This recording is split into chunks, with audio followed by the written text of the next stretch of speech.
up. I have. Okay, guys, protocol is please raise your blue hand because we don't always see everybody on the screen. I don't have a blue hand. Well, yeah, I know, neither do I. However, I do have a thing behind me, which is Back to Blue, which is a rally to support the Stamford Police Department Sunday at 1 o'clock at the old police station. Just one comment on that. Just be careful if you intend to go. Be very, very careful because at a lot of these demonstrations that have been advertised, you get some of these whack jobs coming out to disrupt. Yeah. So please, if you do go, be very careful. Wear a mask. Wear a mask too, but wear a hard hat or something. Is that noon or 1 o'clock? I think it's 1 o'clock. 1 o'clock. Yeah. Yeah, it was earlier, but they changed it to 1 o'clock. Is that today? No, Sunday. Oh, Saturday. Saturday or Sunday? I don't know. Move out of the way. Sunday. Sunday. That's what I thought. You have a dangerous so what, it memory. was Sunday? Stu, you're up next. Yeah, I just want to mention everybody that while we all know the picnic is canceled, I did secure the mayor to speak to us on that same day, the September 17th regular meeting. We'll have at its main speaker, Mayor David Martin, to talk to us about the state of Stamford. Yeah, at that point we'll be kicking off we'll have kicked off our regular meetings for the starting at 9:20. If we have a discussion group, 9:45, the actual meeting will start and go to Told him 10:45. 10:45. All right. So, Stu, that was it? For the picnic, yeah. Anything else that you had your hand up on? Canceled the caterer, but that's not a big deal. Well, that's Yeah. No, I'm good. It's just a picnic. That's it. Dave Kaplan. Yeah, just a quick update on Jack Austin. I spoke to Please. him again last night. Sounded really good. He still has some constraints, not allowed to lift anything heavier than a gallon of milk. Can't drive yet, but he has an appointment next week with the surgeon, and if all continues to go well, they'll cut him loose and he'll be free to do whatever he wants. Good. Very good. Yeah, keep Jack in our thoughts. Larry Holzman. Just from a activity standpoint, people have, Brian and Howie have sent out emails for the golf, which is October 5th. You're off the phone. And also Larry Berger and Joe Mattel have sent out via Steve, an announcement about the tennis tournament on October 12th. There's another one that went out today because I was given the wrong phone number. Oh, okay. No, a corrected one went out right before the meeting. Okay, but basically, so anybody who wants to participate, please, in either of those, please make sure you contact the parties who are the persons for the event. And look forward to it being successful on both ends. And on the golf, there won't be a luncheon, so just the golf.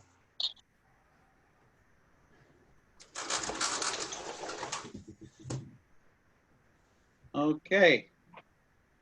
Thank you, Larry. Okay, I really don't have anything to add on that. So without further ado, Art, you want to take it away? And Art, do you want people to raise their blue hand so that if they question rather than helter skelter, people jumping in? No, I think it's a good idea for everybody just to express their opinion and their points as the discussion goes, because that, in my view, make a discussion more alive, more timely. So it's okay for everybody to just, jump in. Okay, fine. That's It's your my- call. Yeah, especially, when you discuss economical issues, it's not easy to make a point. So that's why I believe that active participation will make a discussion more lively. So today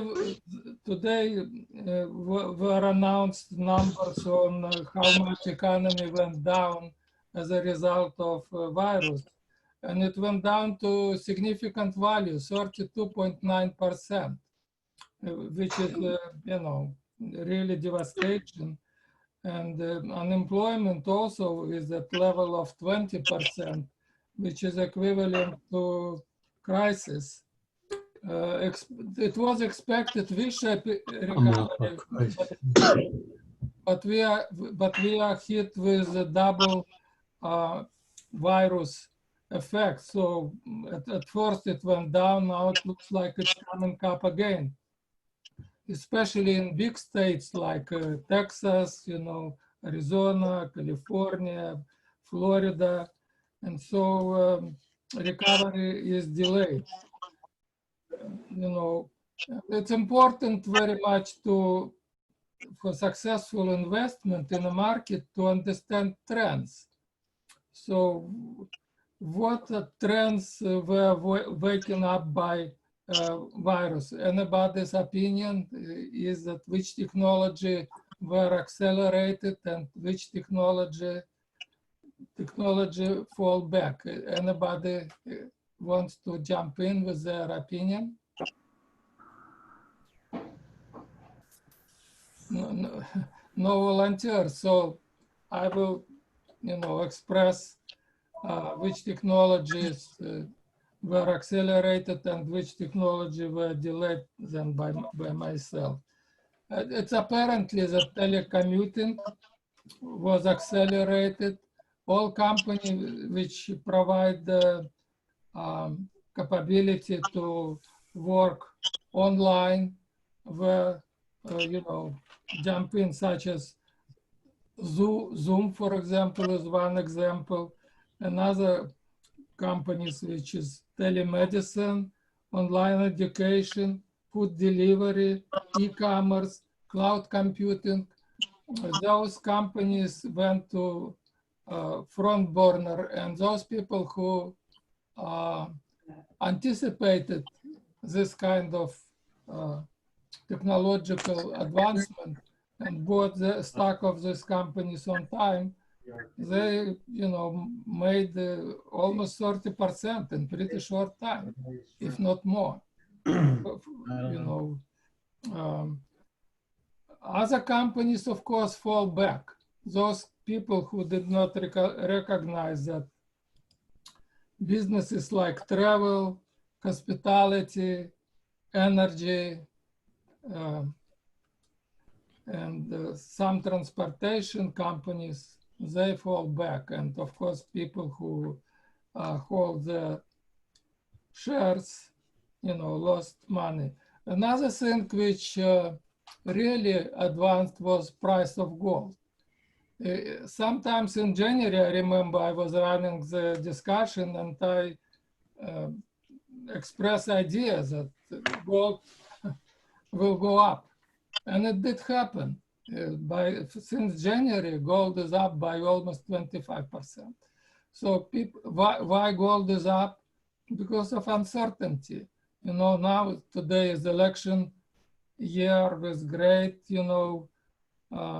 uncertainty in the result of the elections.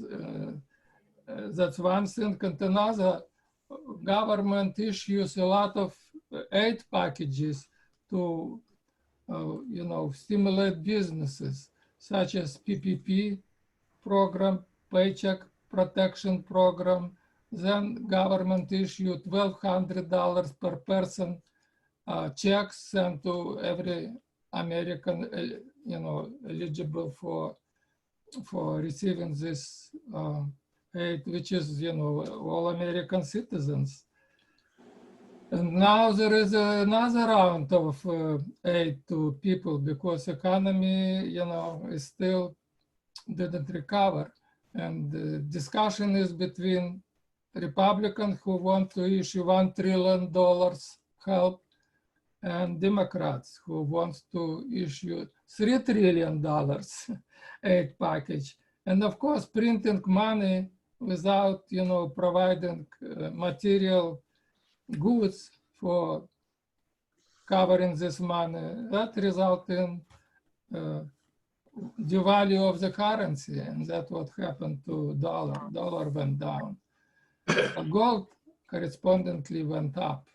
So, and it still has room to go up. So if anybody is interested to update their portfolio to include more gold, I don't think they will lose. I don't know if Joe D participated in today's discussion, but I am sure that he could add some points to this opinion. Joe D plays options, and if somebody knows how to play options, if they do understand incoming trends, they can make good money, such as George Soros, for example, who understood that when West Germany and East Germany united, that will negatively affect value of pound of sterling, because pound of sterling was tied up to value of German mark, and he became a almost instant billionaire, multi-billionaire, I would think. So any comments on these points? Joe DiBartolo has a good gold story, right, Joe? Speak up, speak up, please. Can you hear me? Yeah, but speak up. Stu, remind me, how did the golf story start? It went up the other day, Monday. Oh, my trading? Yeah. Oh, I'm long precious metals, and those of you who have attended my financial meetings, occasional financial meetings, know that I look favorably upon gold and silver, either by stocks that are in miners and producers and so forth. I also trade commodities. Mainly I trade commodities. And I am currently long, 5 silver contracts and a couple of gold contracts. On Monday was a good day for gold. And at the end of the day, I looked at my positions and I was up $60,000 for the day. So I said, oh, that's nice. And then I had dinner and did some paperwork. And at 11 o'clock, I looked, and just to see, I expected that by then I would have given back some of the money, but I had not. In fact, it went up another $30,000. And I started watching tick by tick, and in 8 minutes, it went up $8,000. I thought about selling, and unfortunately, I did not. I went to bed with a smile on my face, and overnight it crashed, and the next morning I had a loss. So $90,000 was gone, and I had a $10,000 loss. So, wow. So I've traded commodities long enough and have had enough $100,000 up days and down days, which are rather rare. But I was able to laugh it off. I have a comment, if I may. Mark Twain said that a gold mine is a hole in the ground with a liar at the bottom. About that. Okay. Yes, of course, trading option is a risky activity, requires a lot of strong steel nerves, that's for sure.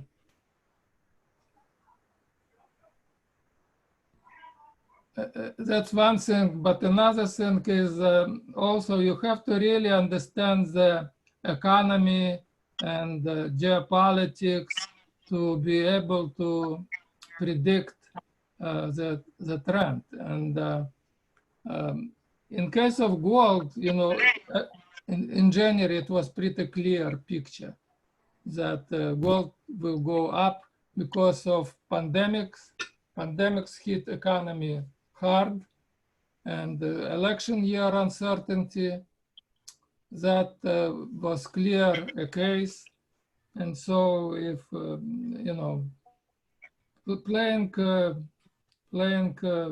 currency and gold particular was with high probability gain affair. So, but of course you have to still have a cool head. Larry here, just one, not about gold, but I'd like to ask the group, what do they think of the future of indoor shopping malls? Because a lot of the anchor stores are having bankruptcies, and I don't see that there will be stores to replace them. And it could be that shopping malls will have to be repurposed for other activities. Any comments? Because the Stamford Mall is having stores closed like crazy. My thought on that is that through this last, well, we're going on almost 6 months now. People have gotten used to either having shopping done for them or online shopping. And the convenience of online shopping, where you can get most everything, that just to go a trip to the mall is not a social event anymore. I think, as we heard in the past, the online shopping is going to be the thing of the future. So that less and less people are going to malls. I don't even think the kids are going to go back and hang out at malls like they used to. They didn't really, they had the spending power, but not to support the top line stores. So that was my thought on that. It's going to be more of a services shopping. Yeah, that's very true. For myself, I'm afraid to go to, supermarkets, to department stores, and if I have to do it, like, for example, going to Home Depot, of course, I will put on mask. And now Dr. Fauci recommends even to put goggles on your eyes, because the virus can penetrate through eyes, not only through nostrils and mouth, but also through eyes. So that's today's news. He recommends eye shield. And of course, eyeglasses is one of the form of eye shield, which prevent airflow into eyes. And I think it's a good idea, by the way. But what do you think will happen to the real estate aspect of malls.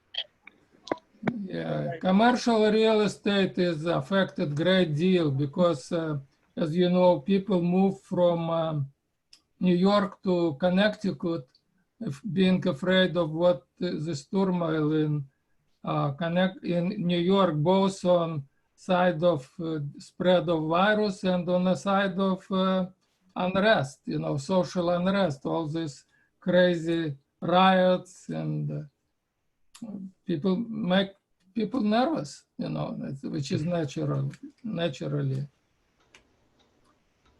And we can go to another topic, how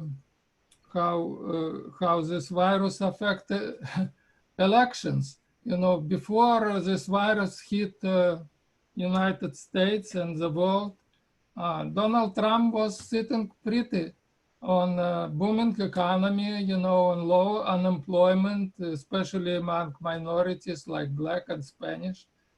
And now when a virus hit United States, now Donald Trump is presiding over unemployment at the rate of more than 20%, with GDP dropping by 32.9%, and Democrats has a ball, you know, blaming Trump for all these problems. And today, even you know, people afraid to go public places, and of course, voting booths is one of these I think places that where the, people will be close together. And today, Trump proposed even delaying election. Yeah, Joe, you can talk. I think the outlook for commercial real estate is rather dim at the moment.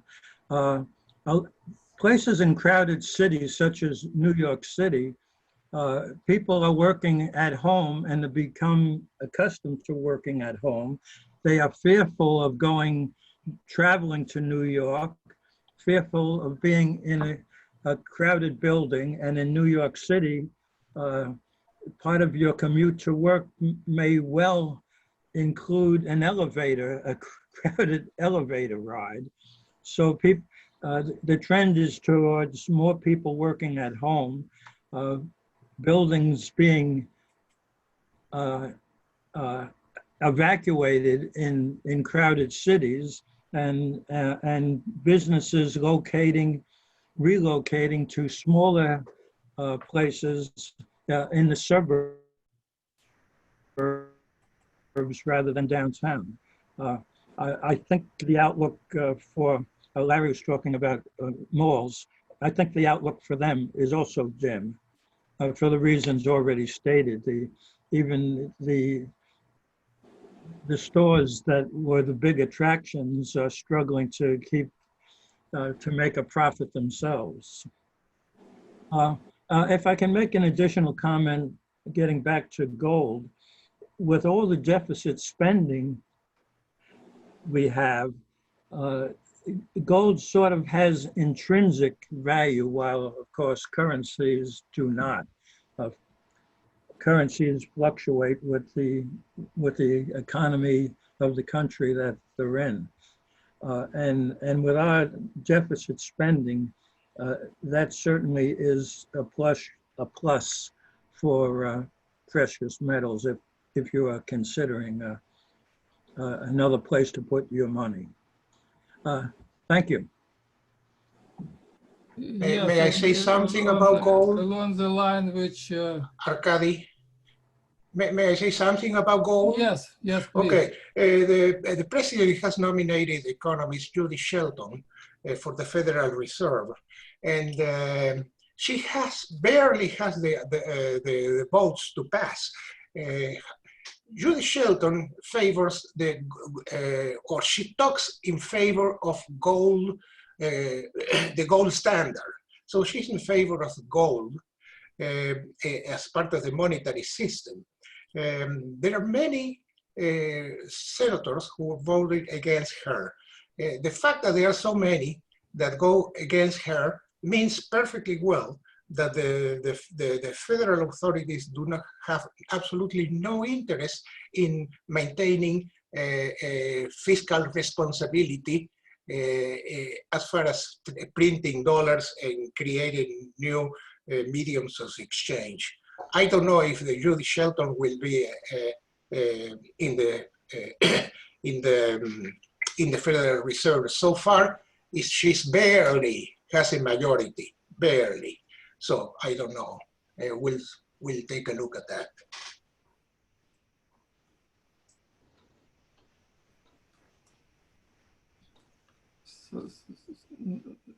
But also is important to mention that creating of vaccine against the virus made a major progress announced last week. Companies like Pfizer, AstraZeneca and Moderna, they already went into phase 3 testing of the vaccine. And phase 3 means that it's tested on large number of people, like you're talking testing in thousands. Before it was testing to identify if vaccine has a useful potential on numbers in hundreds. Now, when they established that vaccine really has a promise, they went into testing in hundreds, if not hundreds, thousands. So expectation is that by the end of the year, the vaccine will become available, and actually government already made advanced purchase of something on the order of $500 million purchase of the vaccine vials. We're talking about millions of vaccines available by the end of the year. And if this is a case that by the end of the year, vaccine will become available for masses, I believe that will result in economy, being recovery, and and unemployment, of course, will drop dramatically. And with that, of course, price of gold mostly will go down. That's my opinion. I don't know what is yours. So it really, we have to watch development on the vaccine front, and to adjust correspondingly our portfolios. Excuse me, there's a good percentage of the population who say they will refuse to take the vaccine. So this may have an impact on the economy's recovery. Yeah, there are always some groups who are against anything. There are groups who are against the taking medication. They prefer to die rather than to go to the doctor. But that's a minority. So we have to talk about majority of people, the ones which really made the weather. So, yeah, I agree with you. There will be some which prefer, to suffer rather than to take a shot. But that's the nature of people. Maybe the people, maybe that problem will be self-correcting. Because if they don't take the vaccine, some of them will get sick and die, okay? And others will get sick and recover, but then they'll have a natural immunity for a period of time. And they also may decide that they don't want to have a second case, and maybe they'll get after they recover, maybe they'll get the vaccine. That's something to look forward to. So maybe it's a self-correcting problem. It's possible, even in medieval times when this plague was hitting Europe, 30% of Europe died But then this plague just all of a sudden disappeared. I guess people develop this called herd immunity, and so Europe recovered. Even in 1918 with this Spanish flu epidemics, which hit everybody, Europe and United States hard, still most of people survived. But in our time, with the science and technology, United States now has death rate 150,000. Without wearing masks and social distances, this number would be higher. So no, I think it makes sense to listen to scientists and to doctors. They are professionals. And There's a couple of hands raised that you haven't called on. Yeah. Call on them. Okay, Larry, you can talk. Well, I just wanted to point out that there's a couple of people raised their hands. Joel and Laura have their hands raised and haven't been called on. So I think we're going to call on them. Okay, go ahead. Okay, Joel. Me? Okay. This is Joel. In looking forward to the recovery, there's a new concept afoot of a K-shaped recovery. Two-pronged. Looking in the right-hand side of the K, those who have jobs now and will get jobs restored will do fine. That's the upper branch of the K. But those who don't have jobs and are not likely to see their jobs reestablished are not going to recover at all. They're going to continue into a slump. So that's the newest on the horizon. No more V-shape, no more swoosh. It's now K-shaped.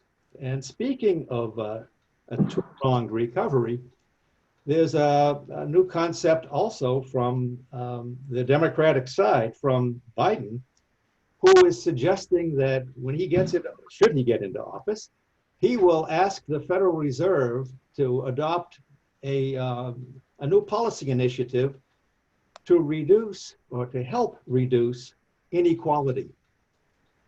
Right now, the Fed only has two goals that it has to juggle. Full employment, yes, and holding back on inflation. A third one will be added to the Fed's requirements in its quantitative easing, when it's buying up in investments in bonds and in businesses, it should focus on minority businesses. Two brand new concepts have just emerged this past couple of days. Lloyd, your hand's raised. I was just wondering, all these plans from Joe Biden, the Congress, is basically having a guaranteed income for everybody. This is the concept that's been floated around for many years. And now it seems to have an opportunity to come to fruition next year, because I think the COVID virus is very interesting. Originally, back in March, if I remember right, they talked about maybe the summertime it would kill it. Well, we see a resurgence in the Southwest, certainly that summer. And so that didn't work out. The recently I read is that in South America, which is now having their winter, there's no flu epidemic that always comes in the wintertime. So maybe there's somewhat of a quasi silver lining to this pandemic, is that maybe we won't have a severe flu problem this fall and winter like we have every single year. And that may be not a benefit, but certainly an unexpected event. I'd like to raise a point. Now, with the upsurge in fatalities that has occurred over the last week or two, that there's no indication of the age group that's most affected. And I'm wondering if it's still predominantly people in the elder age bracket, or now the fatalities are much more skewed to younger people. That doesn't seem to get reported, and I think that's an important thing for it to be reported.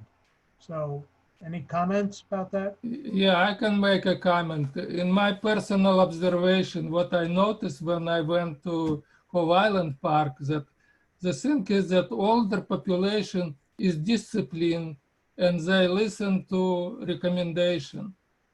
And so they wear masks and they maintain social distance. Young people completely ignore this recommendation. So when they socialize, they shake each other's hands, they in a very close distance from another, and ignoring this, scientific recommendation made the epidemic spread among young population versus older population. Look at these riots and look at these demonstrations. Participants of those demonstrations all are young people of student age. So it's no wonder that, virus propagate among this age group. That's my take. Yeah, but I'm curious as to the fate.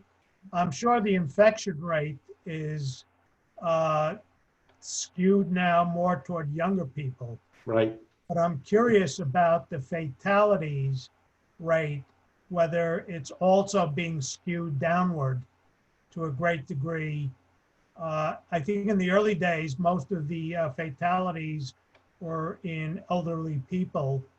And I'm wondering where it's at now with all this new spread. I don't think any statistics have come out, but I've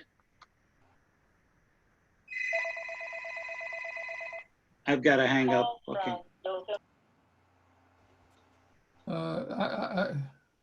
My daughter, can I say something? Okay. My daughter works at a hospital in Arizona, and she's very interesting to speak to her because when the epidemic hit New York, they didn't know how to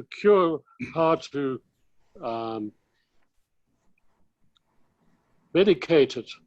Now in Arizona, they are medicating very much more to help people recover from the epidemic.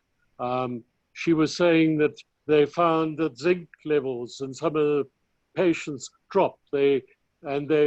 Things like that, which New York did not know they are doing. So the death rate should drop off considerably because they are now knowing what to do when a person gets sick. The medical staffs at these hospitals are taking care of people better than they did in New York. So although the rate of infection is going up, the recovery rate at the same time is going up. And she says it's quite clear that the epidemic at the present stage is not being curbed, but the death rate is being curbed.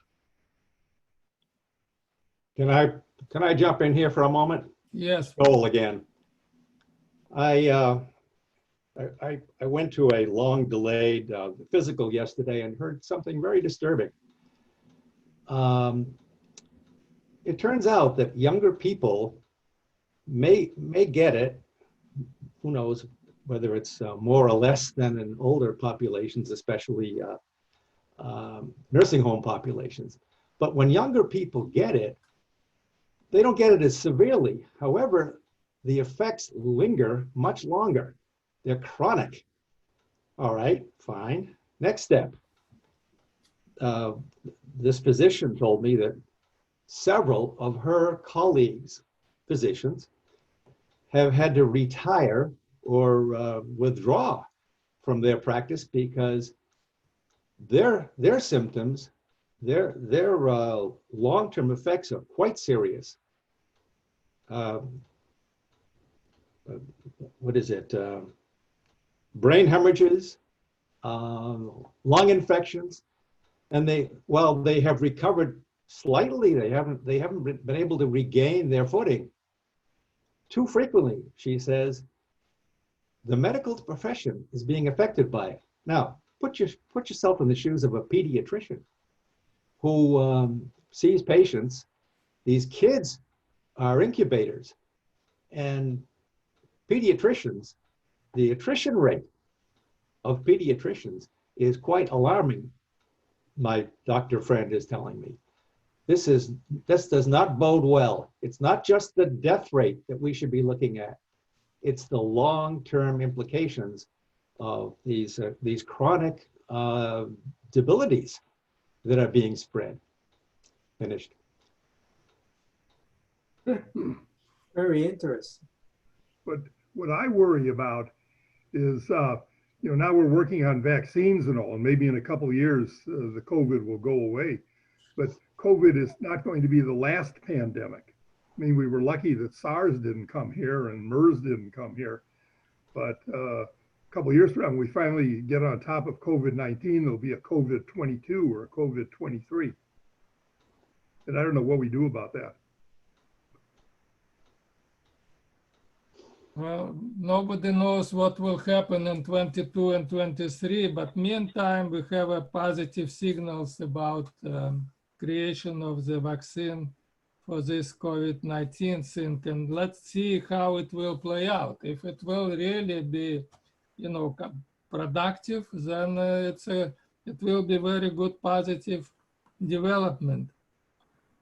But there is one thing which worries me a great deal, because Joe Biden, this is along the line which topic which Joel raised, that Joe Biden came up and he wants to get away with shareholders capitalism. What it means to me is that he wants government to actively participate in business activities of United States. And my experience from the Soviet Union is that government cannot efficiently run the economy because they don't have a feedback and they don't know how to fix problems. And all this income redistribution calls from, Democrats means to me that United States will lose its edge in productivity. What is your opinion on this issue? Are we in danger of killing the golden goose, which provides the progress for United States? I get daily a briefing from Fortune magazine, and they are sort of echoing what the Business Roundtable came out as, that a large majority of CEOs think that they have to pay more attention to various stakeholders in the business aspect, and not just the stockholders. So it's, the employees, the communities that they're in, and other, their customers, of course, just not the stockholders. And more CEOs are saying the same things as their future management techniques. They will be paying more attention to that. Well, whether it's just lip service or will actually be put into practice remains to be seen. But certainly it's been a wake-up call to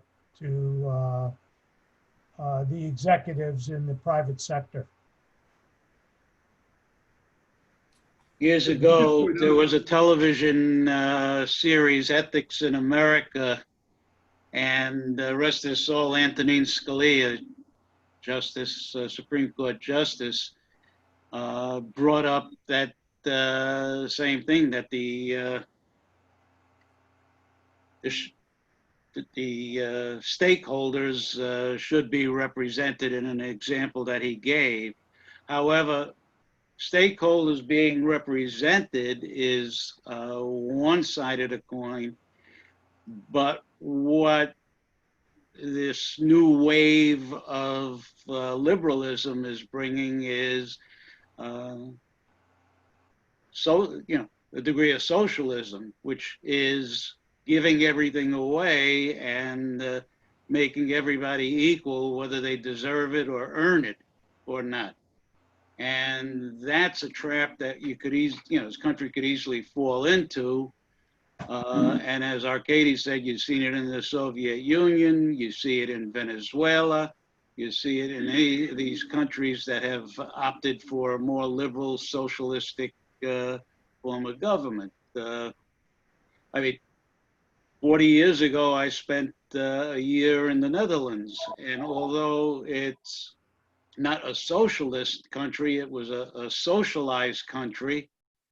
And with some of the minimal restrictions, you found that you couldn't, it was almost like living in a condo. You couldn't paint, so you couldn't do things to your home, even though you owned it outright, because the government said you couldn't. The government had to know every step of the way where you lived, what you did.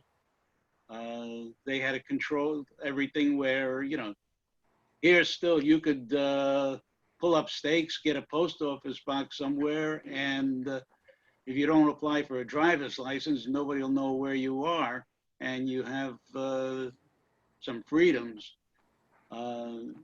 Where people were working overtime, they had to pay a tax on their overtime pay. Then what was left was put towards their regular income, and they had to pay taxes on top of that. So they refused to work overtime. And it sounds like Atlas Shrugged, where the group refused to work because why give everything they earn to others? So, I mean, it is not, a good situation that we can get into if we start going towards that socialistic form of government. And this is what, I think the Biden is falling into the trap or looking to pan the votes, whatever the case is. We'll be in deep trouble. COVID would be the least of our issues and problems. May I say something after Joe? Yes. May I, after Joe? Oh, Yes, thank you. please. Yeah, go ahead. Thank you. Focusing in on the future of productivity, let's all of us go back to our Economics 101. And the lesson to be learned about productivity is anytime we divert attention away from investment, we're going to suffer a loss of productivity. So socialist or not, when the government steps in, or when even corporate bigwigs step in to divert investments into research and development, future productivity is going to suffer. Enough. Economics 101.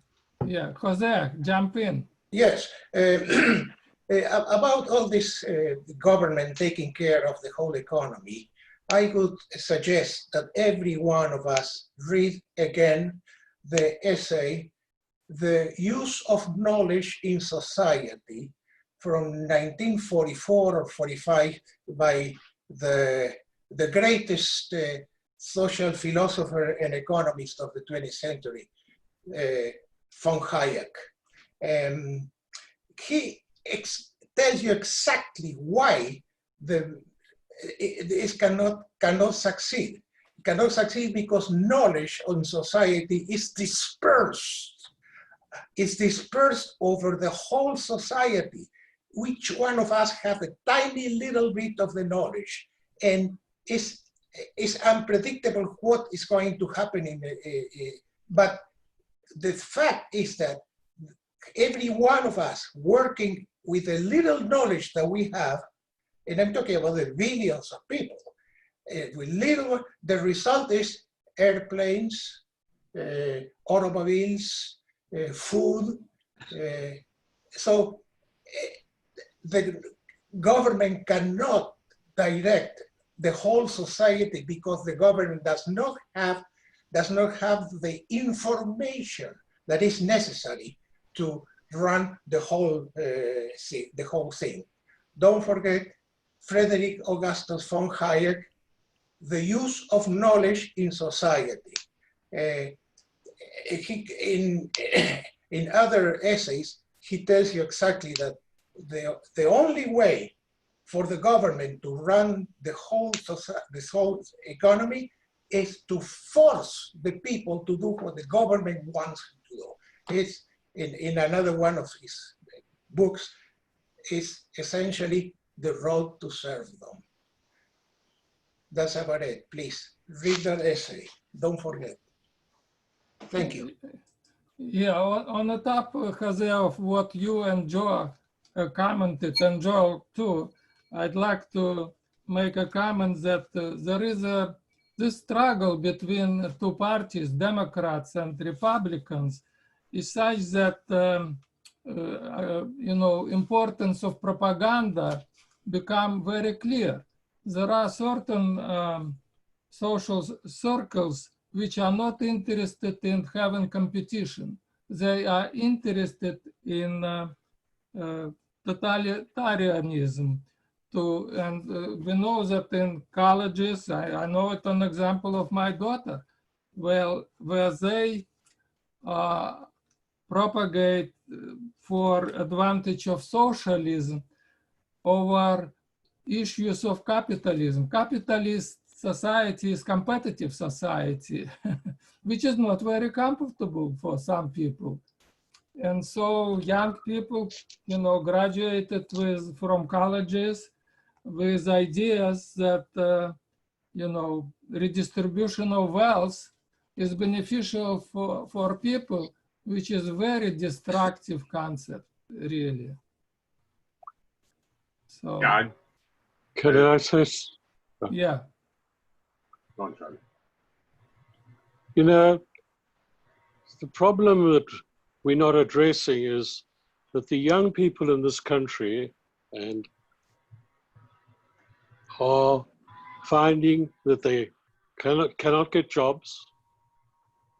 The jobs they get are low paying, even if they come out of colleges, the majority of them. And it is because of that they have become very socialistic. They are looking to the state to help them. And unfortunately, over the last 50 years, the wealthy have become horribly wealthy, and the rest of the society actually, the standard of living of the rest of society has dropped. And to make up the difference, we have huge debts. One of the biggest debts is the college debt at 1.3 trillion. And what other debts are there outstanding? And all of this, the young people say, capitalism is not helping me. I'm going to become a socialist. And somehow or other, somebody's got to turn it around and make the country work again, that the wealthy don't just get on getting more and more wealth, and that the rest of the people get some of the wealth. And it's not because of productivity. Productivity in this country has gone through the sky. It's because the wealth of the country is going to a very few, the 1%. And until something is done about that, and we're going to find that the young people are socialistic because they see no future in capitalism. And it's a horrible thing to say. And I'm not being a politician here. I'm not pushing either party. I'm just saying what is happening. And this is what worries me, because I don't think socialism can work. Okay, on your point, Charlie, I would like to say that there is a number that there are 7 million available jobs in United States which cannot be filled, and the reason is because there is no educated people required for this position. So often, you know, employees and companies look abroad to fill this position from other countries such as India, you know, Belarus, Russia, even China. So people have to be rational. Of course, how can you find a job with degree in social studies? You know, this degree is, you know, it's mostly talking, not producing. There is a limited number of social workers required, and there is much higher numbers of engineers. So I believe that society became complacent, and instead of being rational, they go easy way, and that of course hurt young people. Yeah, that's my opinion. Yeah, but one of the things when we talk about the student debt and what you're talking about, the colleges has never been forced to justify the cost of their education versus the return that people get on that education. Exactly. Yeah. I know there has been talk that, you know, they should, and maybe they should, especially if you're taking out a loan. You should take a look, well, you want to become a socialist, a sociologist. What is, you know, your college degree is going to cost you this, your odds of making that money back are in Zippo or something like that, you know, and you want us to give you a loan for that. Well, that doesn't qualify. Exactly. The other thing that I think has transpired over at least the course of the last couple of years is I think discourse has been discouraged. There are many people out there now that if you don't agree with them, you're a bad person, you're wrong, and they don't want to listen to the other side. You know, I don't care what side you're on. There are people that has become I think, too great in this society, where people are not open to discussion. Well, that has particularly been evident in Washington, in the government, and then people on social media only go to sites that agree with their thoughts and don't hear the other side. And certainly nobody listens. Everybody just talks. So you got to listen, and, you know, and you can respect the other opinion, even though you disagree with it. Yeah, this is very important point. My thought on that is that, you know, either our generation or the generation that came after us to blame. You know, we all laugh at everybody gets a trophy for participating, and the pressure that we put on our kids to go to college. Yeah, get a degree. So they get a degree that prepares them for spending, you know, $100,000 over 4 years or more, and they come out ready to flip hamburgers and wash dishes in McDonald's, where they could have done that and come out ahead $100,000, $150,000. They've gone to the colleges. The colleges have promoted all of this, given away free money because, you know, they didn't realize that the kids didn't realize that they have to pay it back. So, you know, yeah, they get out of school and they expect, I mean, I did some interviewing when I was working, and I was interviewing engineers. And I remember when I got out, I wanted to learn more about my field, develop my skills, and be a good engineer. And most of the kids that I interviewed, what are your plans? Oh, I want to be a manager. I want to be a supervisor. I said, you know, to them, well, how about learning engineering first? Because what you did in college is just nothing. And they looked at me with, you know, they were aghast that they had to become good in their fields.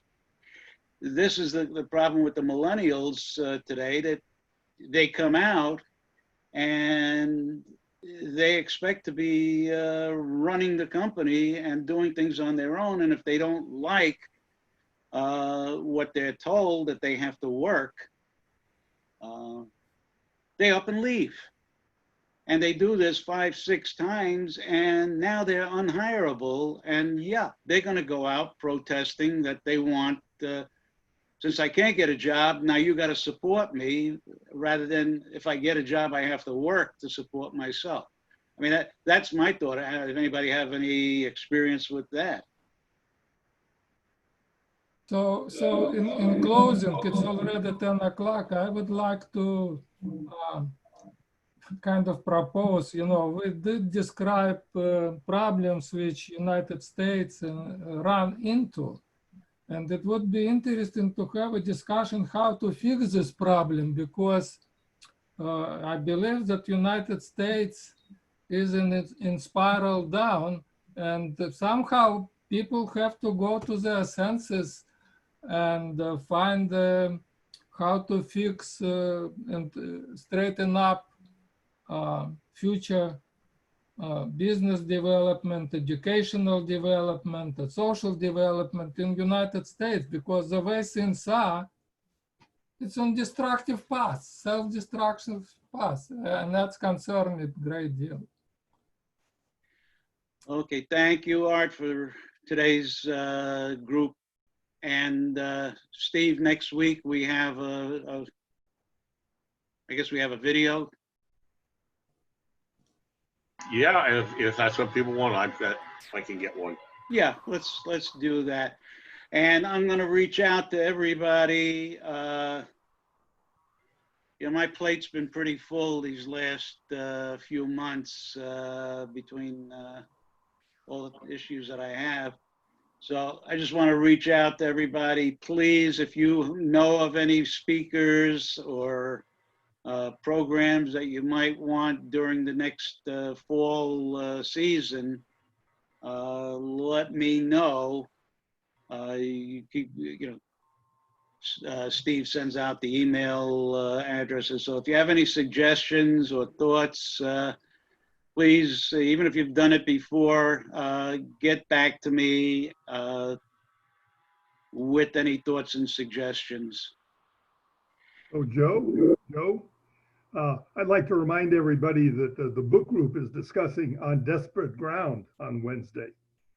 And anybody who's interested in military history or the Korean War or what have you, you have 6 days to read the book before the meeting. Okay, Bill, why don't you give that information to Steve, or Dick Harper, give that information to Steve, and he'll get an email out saying anybody who wants to see what goes on with the book club to join in. Joe? Yeah. Bill Johnson. I'm a little bit older than most of you guys, a different generation almost. And I just want to ask how many of you have talked to your grandchildren or great-grandchildren about the subjects that have just been discussed. I've been through almost all of these things. And I can tell you, everybody's on the right track. But people are individuals and always will be individuals. So I ask you all, talk to the youngest people that you can reach today. I sit down with my grandchildren regularly and tell them about my life and tell them what I have observed and what's different. I urge each of you guys to do the same thing. Excellent suggestion, Bill. Good Thank idea. you. Very good. I think a lot of us forget that. Okay, guys, stay well, stay safe, and we'll hopefully see everybody again next week. Thanks, With Jim. that, Okay. I'm going to end the meeting. Okay, thank you, everybody. Thank you.